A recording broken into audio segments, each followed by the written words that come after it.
2026 में अगर आप गृह प्रवेश के लिए विचार कर रहे हैं तो कौन कौन सी तिथियां हो सकती हैं, कौन कौन सी मुहूर्त हो सकते हैं जिसमें आप गृह प्रवेश कर पाएंगे, इसी को लेकर हमारी सविस्तार चर्चा रहेगी। क्योंकि 2026 में जैसे हम यहाँ देख रहे हैं तो मुहूर्तों का अभाव यहाँ पर दिख रहा है। मैं पंचांग से ही सारी जानकारी आपको देने वाला हूँ और साथ ही साथ पूजा को लेके भी कुछ मैं चीज़ें यहाँ पर स्पष्ट करूँगा। तो नए दर्शक हैं तो आप चैनल को सब्सक्राइब कर लीजिए, साथ ही बेल आइकन को प्रेस कर लीजिए, क्योंकि अध्यात्म है, ज्योतिष है, वास्तु है, मुहूर्त है, ये सारी जानकारी आपको मैं समय समय पर यहाँ पर प्रामाणिक रूप से देने का प्रयास करता हूँ।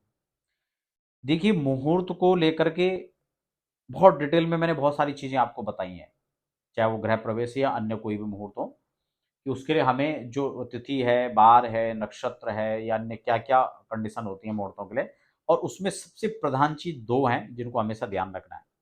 एक तो मुहूर्तों में अगर कई सारी चीज़ न मिल पा रही हो, सिर्फ राशि से गोचर का चंद्रमा 4, 8, 12 नहीं होना चाहिए, यानी चंद्र साधन। और दूसरा लग्न साधन, लग्न शुद्धि, क्योंकि मुहूर्तकार कहते हैं कि सर्वे दोषा विनिश्यन्ति लग्न शुद्धि यदा भवेद। अगर लग्न शुद्धि आपने कर लिया तो कई सारे मुहूर्त के जो मुहूर्त नहीं बन पा रहे हैं, मुहूर्तों में दोष हैं, वो उस दोष को समाप्त कर देता है। तो बहुत बड़ा सूत्र मैं 2 आपको बता रहा हूँ। अब डेट वाइज मैं आपको यहाँ पर जानकारी दूंगा, उससे पहले ये भी समझ लें कि मुहूर्त पर तो हम बहुत ज़्यादा विचार करते हैं, लेकिन मुहूर्त के साथ-साथ जो काम है, क्या उसको लेकर भी आप विचार कर रहे हैं? आपने देखा होगा, बहुत सारे जो हमारे कार्यक्रम आपने देखे होंगे, गृह प्रवेश, वास्तु शांति का, तो वो विधिवत होना भी बहुत आवश्यक है। तो अगर आप इस प्रकार के कार्यक्रम जैसे आप देख पा रहे हैं, अगर ऐसे कार्यक्रम आप हमारे द्वारा, हमारी टीम के द्वारा करवाना चाहते हैं, तो उसके लिए भी आप संपर्क कर सकते हैं। उसकी भी जानकारी आपको आप ले सकते हैं। तो यहाँ पर डेट वाइज़ अगर हम जानकारी लें मुहूर्त की, तो मुहूर्त में सबसे पहले यहाँ पर जो, क्योंकि मकर संक्रांति से तो पहले होगा नहीं, तो उसकी जो पहली तारीख है ये यहाँ पर 19 जनवरी दिया हुआ है। मैं पंचांग से ही सारी डेट आपको यहाँ पर क्लियर कर दूं, फिर आगे मैं एक एक जो तिथियां उसको भी देख लेता हूँ, वो भी आपको बता दूंगा। तो यहाँ पर 19 जनवरी, 24 जनवरी, 28 जनवरी, 29, 30, 31 जनवरी, ये जो जनवरी के मुहूर्त है इसमें दिए गए हैं। फरवरी में यहाँ पर 6 फरवरी, 21 फरवरी,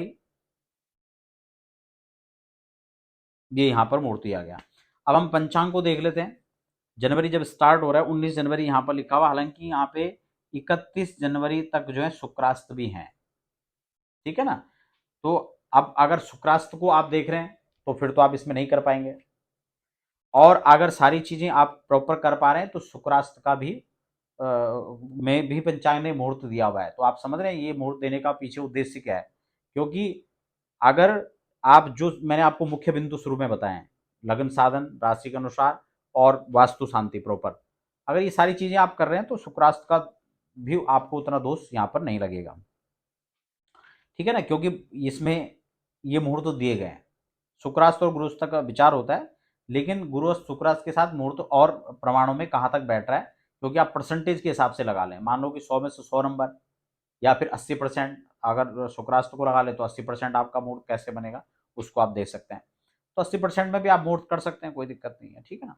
और अगर आपको लगता है कि नहीं हमें तो जो है ये सब उसके बाद ही करना है, तो वो भी आप उस हिसाब से मुहूर्त कर सकते हैं, उसमें कोई दिक्कत नहीं है। तो उसके बाद यहाँ पर 31 जनवरी को आपका ये हो जाएगा, फिर फरवरी के मुहूर्त आ जाएंगे। तो फरवरी में ये डेट है ही जो आपको हमने बताया है, कौन कौन सी डेट है, 6 फरवरी और 21 फरवरी। इसके बाद हम देख रहे हैं यहाँ पे फरवरी, 2 ही डेट यहाँ पर दी गई हैं, और फिर मार्च आ जाता है। मार्च में आपका कुलाष्टक भी लग जाएगा, और फिर आगे चैत्र का महीना भी लग जाएगा, ठीक है ना। फाल्गुन में